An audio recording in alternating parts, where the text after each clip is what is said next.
Satrio Piningit Sang Ratu Adil yang dinanti-nanti kemunculannya itu adalah bos men Son Toyo.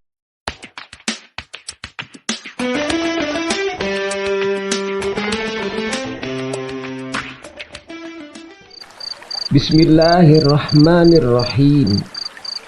Setelah membaca tanda-tanda, setelah menganalisa data dan fakta, setelah mengamati segala peristiwa, maka dapatlah disimpulkan bahwa lelaki yang disebut dalam 3 naskah kuno, Jangka Jayabaya, Uga Wangsit Siliwangi, dan Serat Kalatida Ronggowarsito sebagai Satrio Piningit Sang Ratu Adil itu adalah Bosman Mardigu Wowik Prasantyo. Dalam video pertama sampai dengan video kelima, saya telah mengupas 7 ciri atau kriteria Satrio Piningit Sang Ratu Adil sebagaimana tercantum dalam naskah kuno Jangka Jayabaya yang kesemuanya ada pada diri Bosman Mardigu Wowik Prasantyo, yaitu pertama, tentang daerah asal kelahirannya harus dari wilayah Jawa Timur karena Jangka Jayabaya menyebut Gunungane ana sikil redi lawu sisi wetan Bengawan Banyu, yang artinya Satrio Piningit itu berasal dari daerah di mana Gunung Lawu berada, yaitu Jawa Timur. Kedua, tentang asal-usul keluarganya harus berasal dari keluarga tentara angkatan udara karena Jangka Jayabaya menginformasikan ante dukuh pindah Raden Gatot Kaca arupa pagupon Daratunda 3 kaya manungsa ang leleda, yang artinya tempat tinggalnya seperti rumah Gatot Kaca, rumah merpati susun 3 seperti manusia yang menggoda. Ketiga, wajahnya harus menunjukkan aura kepemimpinan seperti Batara Kresna, tapi wataknya harus tegas, keras tanpa kena rasa takut seperti Baladewa, dan menguasai 3 ilmu dasar kenegaraan, yaitu geopolitik, geoekonomi, dan geostrategi sebagai gambaran dari senjata pusaka Trisulaweda, sebagaimana Jangka Jayabaya menyebutkan apa surya pada Betara Kresna awatak Baladewa ageman Trisulaweda. Keempat, perkataannya atau pernyataannya harus mengandung sifat api, yakni dapat membakar hati orang yang tersinggung oleh perkataannya, dan perkataannya bertuah karena setiap pernyataannya yang bersifat analisis dan prediktif banyak yang terbukti, sebagaimana Jangka Jaya menyebut idune idu geni sabdane malati, ludahnya ludah api, kata-katanya sakti. Kelima, harus memiliki keberanian untuk konfrontasi dengan kekuasaan asing, khususnya dengan kaum globalis yang dianggap telah banyak merugikan kepentingan rakyat, bangsa, dan negara ketimbang tunduk dan patuh kepada mereka. Karena Jangka Jayabaya menyebutkan bahwa Satrio Piningit itu memiliki gelar sebagai pangeran perang, ape para pangeran perang. Keenam, sosok Satrio Piningit harus memiliki jaringan intelijen sebagai bagian dari pasukan perangnya, sebagai gambaran dari isi pesan Jangka Jayabaya yang menyebutkan bala perewangan makhluk halus pada baris, pada rebut bedele garis tan kasat mata, tan arupa momongane pada dadi nayaka perang, perangnya tanpa bala sakti mandraguna tanpa aji-aji. Pasukan makhluk halus sama-sama berbaris, berebut garis yang benar, tak kelihatan, tak berbentuk. Para asuhannya menjadi perwira perang jika berperang tanpa pasukan, sakti mandraguna tanpa ajimat. Ketujuh, sosok Satrio Piningit Ratu Adil itu harus menguasai ilmu psikologi bidang criminal mind dan mikroekspresi, yang dengan ilmunya itu dapat membaca dan mengetahui isi hati seseorang sehingga dirinya tidak bisa tertipu oleh siapapun, sebagai gambaran dari isi dan maksud Jangka Jayabaya yang menyebutkan ciri Satrio Piningit itu ora bisa diapusi, marga bisa maca hati, tidak bisa ditipu karena bisa membaca isi hati. Hanya orang-orang yang memiliki dan menguasai ilmu mikroekspresi lah yang dapat membaca hati orang hanya dengan memperhatikan raut wajah dan gerak tubuh. Itulah 7 ciri atau kriteria yang harus dipenuhi oleh orang yang ditakdirkan menjadi sosok Satrio Piningit Ratu Adil yang akan membawa rakyat, bangsa dan negara Indonesia Raya menjadi negara dan bangsa superpower dunia, mengalahkan negara Amerika dan RRC. 7 ciri atau kriteria itu harus seluruhnya dimiliki oleh sosok Satrio Piningit Ratu Adil secara akumulatif, bukan secara sepotong-sepotong. Dalam video ke-6 ini, saya akan mengupas tentang kriteria Satrio Piningit ke-8 sebagaimana tertulis dalam Jangka Jayabaya. Disebutkan dalam Jangka Jayabaya bahwa sosok Satrio Piningit itu dapat mengatasi keruwetan orang banyak, ning iya bisa nyembandani ruwet rentening wong sak pirang-pirang. Artinya sosok Satrio Piningit Ratu Adil itu adalah sosok manusia linuwi syarat dengan ilmu pengetahuan, serba tahu, serba bisa, sehingga oleh karenanya dapat memberikan solusi terhadap segala permasalahan yang dihadapi masyarakat. Pertanyaannya adalah, apakah sosok Bosman Mardigu Wawit Prasantyo memenuhi kriteria ini? Apakah Bosman Mardigu seorang yang cerdas dan pandai? Orang yang banyak tahu segala hal? Sehingga oleh karenanya Bosman dapat memberikan solusi atas permasalahan hidup orang banyak? Untuk menjawab pertanyaan tersebut, ada baiknya saya tampilkan pernyataan-pernyataan para public figure dalam potongan video podcastnya masing-masing berikut ini.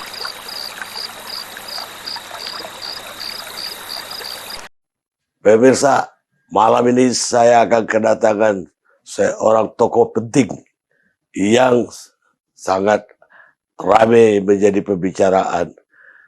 Dan hebatnya tamu saya malam ini, bahwa dia ini serba tahu. Segala macam ilmu dia tahu. Sehingga juga saya bingung nih mau nanya apa kalau dia datang. Bosman, silakan Mas Mardigu. Mas Mardigu, nama Anda itu sangat dikenal orang. Dan segala macam profesi Anda pernah geluti. Sehingga dan pemikiran Anda yang paling kontroversial. Sehingga itu jadi pembicaraan umum gitu lah. Nah, saya ingin lebih dalam dengan Anda, walaupun baru kali ini saya wawancara, walaupun sudah berapa kali datang ke TV One. Ada yang ingin saya tahu, ini Anda itu katanya seorang pengusaha dan punya 32 perusahaan, tapi juga tertarik sama yang lain-lain, tertarik sama apa micro expression, tertarik juga sekarang mau bikin uang digital. Ini kan lompat-lompat ini. Jadi pertanyaannya adalah ini tadi itu kita ngobrolin tentang bedanya wawancara sama podcast. Tapi kali ini saya harus wawancara Anda saja lah. Pertanyaannya adalah, Anda itu siapa Pak sebenarnya? Oke, menarik nih. Saya meriset Anda, katanya Anda Jack Ma-nya Indonesia. Katanya Anda ini triliuner. Kalau Anda stop usaha Anda, Singapura setengahnya kolaps, katanya seperti itu. Tapi sebagai seorang pengusaha kok Anda punya otak yang tidak seperti pengusaha kalau lagi ngomong gitu ya. Kan pengusaha tuh harusnya, Anda tuh kalau pengusaha itu harusnya ngomongin tentang bisnis gitu. Ini kok Anda kok rasanya gatel gitu loh, gatel. Ya, ini tamu saya istimewa nih, karena banyak sekali yang minta dan jarang muncul nih. Kalau saya bukan yang minta, barangkali beliau juga nggak muncul. Karena beliau ini tokohnya misterius. Tapi, followernya jutaan dan jangan coba-coba menyerang beliau. Muncul tuh tentara-tentara, nggak dibayar sih bagusnya gitu, yang membela beliau. Dan beliau kebetulan adalah, kami bersahabat dari dulu, berbisnis, sama-sama, sering konsultasi, sering minta bantu, ya. Namanya adalah Mardigu Wowi Prasantyo.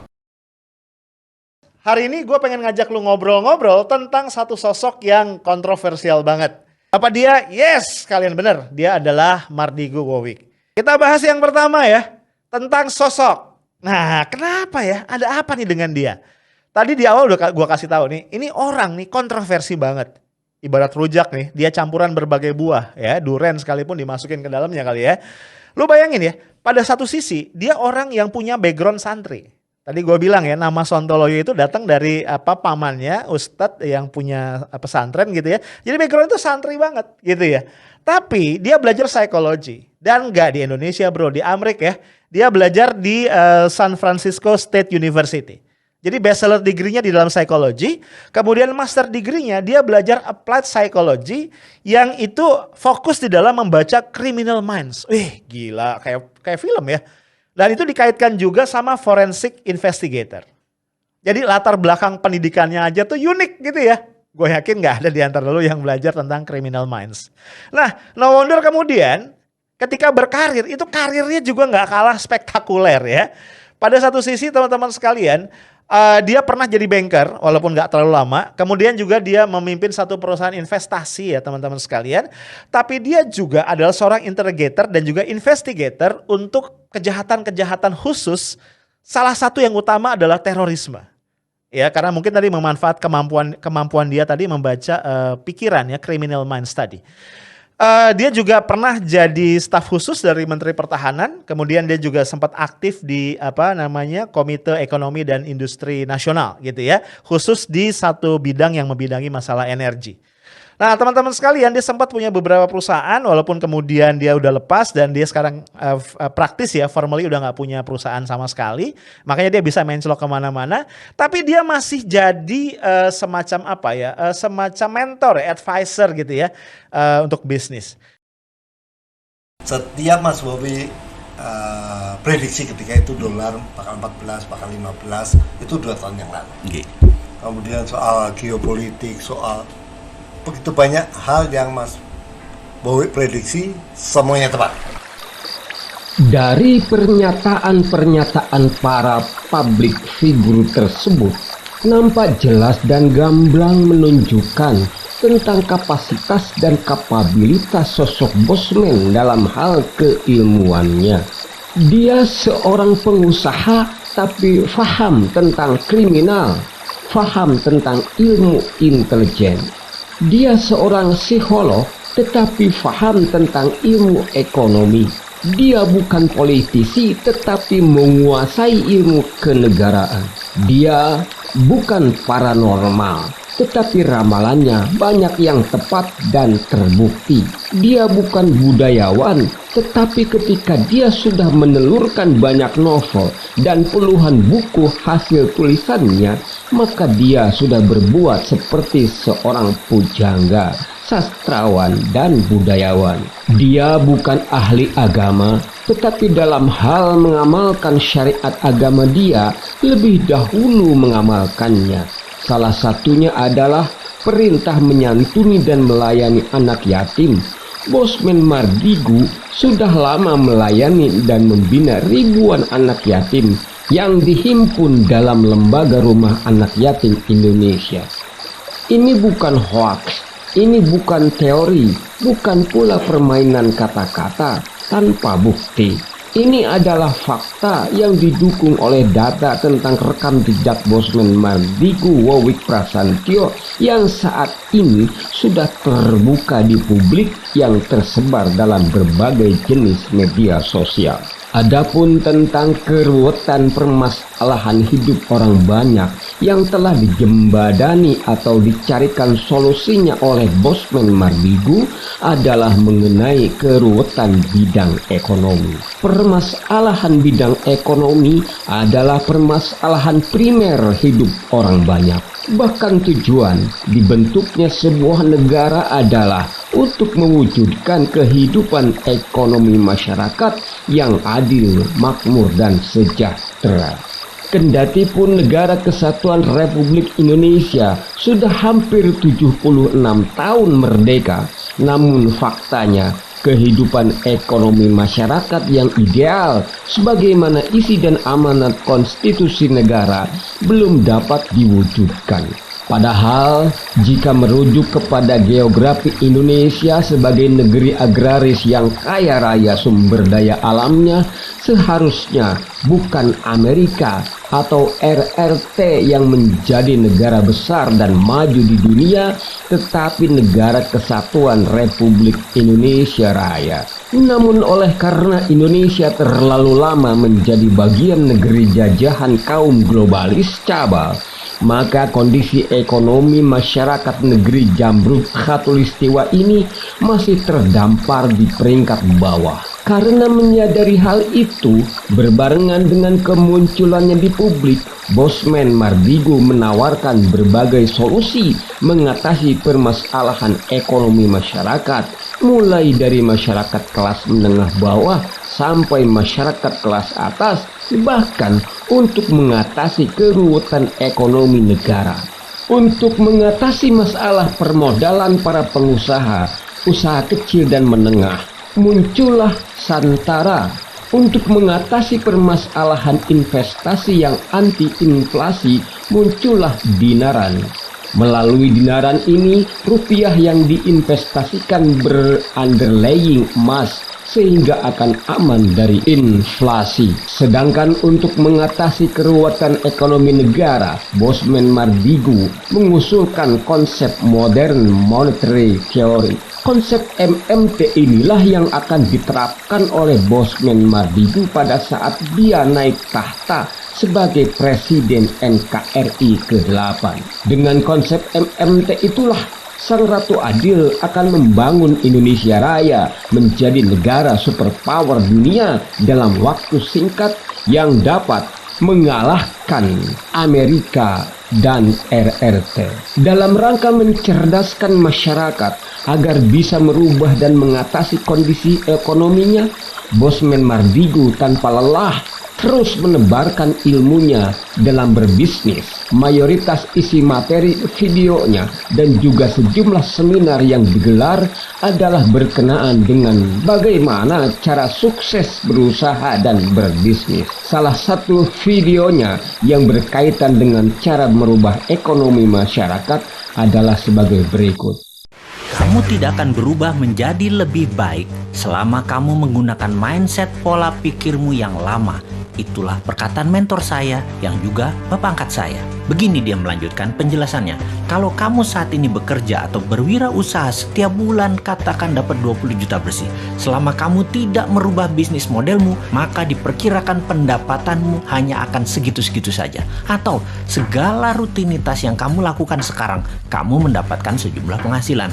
Maka dalam waktu 5 tahun ke depan atau 10 tahun ke depan, jalan hidupmu ketebak. Ya segitu-segitu saja. Itu dengan syarat jalan kehidupan mulus setiap tahunnya sama. Apa yang terjadi kalau ada pandemi seperti sekarang ini dan kamu tidak memiliki mindset baru yang bisa merubah bisnis model atau model hidupmu yang baru? Kamu akan tertinggal. Sahabat, Anda pasti paham informasi tadi. Untuk meningkatkan mindset saat ini, yang terbaik adalah menonton video narasi Bosman Road to Billionaire yang akan mengurai rinci bagaimana mencapai perubahan yang drastis untuk kita menjadi terbaik dan untuk kita menjadi sukses di depan.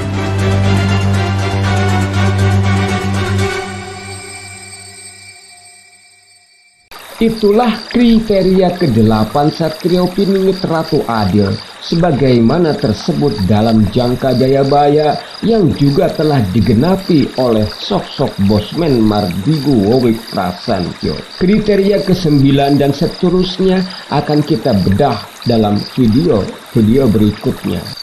Terima kasih sudah berkenan menonton, like, mensubscribe, dan membagikan video dan channel ini. Salam Indonesia Raya. Wassalamualaikum warahmatullahi wabarakatuh.